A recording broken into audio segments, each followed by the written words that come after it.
Hi, hello, வணக்கம். ஒரு நல்ல விஷயம்.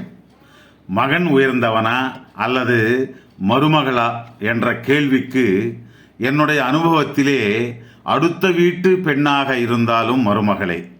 ஏனென்றால் ஒரு ரிலேஷன்ஷிப்பில் கல்யாணம் ஆன பிறகு தன்னுடைய மனைவி கணவனுடன் உங்கள் அம்மா எப்படி, உங்கள் அப்பா எப்படி, உங்கள் தம்பி எப்படி, உங்கள் அக்கா தங்கைகள் எப்படி என்று இல்லாத பொல்லாதவை சொன்னாலே அந்த பேச்சியெல்லாம் நம்பி 30 வருஷம் வளர்த்து ஆளாக்கிய தாய் தகப்பனையும் ஒன்றாக வளர்ந்த கூட பிறந்தவர்களையும் நம்பாமல் அவங்க அப்படிப்பட்டவர்களா இல்லையே என்று நினைக்காமல், எவ்வளவு உண்மை எவ்வளவு பொய் என்று தெரிஞ்சுக்காமல் அவர்களோடு ஒட்டியும் ஒட்டாமல் இருப்பான். ஆனால் அவனுடைய மனைவியிடம் அவங்க தாய் தகப்பனையோ கூட பிறந்தவர்களையோ பற்றி ஏதாவது தப்பாக சொன்னான்னு வச்சுக்கோ, அந்த வினாடிலேயே அவங்க பிறந்த வீட்டுக்கு ஃபோன் பண்ணி கத்தி கலாட்டா பண்ணி பிறந்த வீட்டுக்கு உடனடியாக போய் அவங்களுக்கு இங்கே நடந்தது நடக்காதது 1க்கு 3 முறை சொல்லி ஒரு போரை உருவாக்குவாள். அப்போது அதுக்கு இருக்கிற தெளிவி,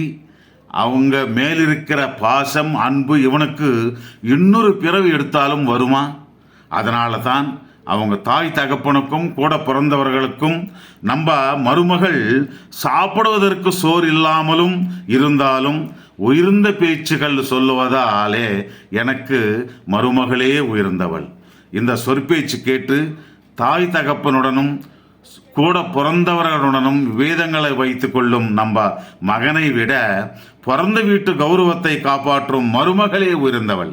பெற்றோம், வளர்த்தோம், கல்யாணம் பண்ணிட்டோம், மருமகள் கையில் ஒப்படைத்தோம் என்ற மாதிரி இருக்கணும்.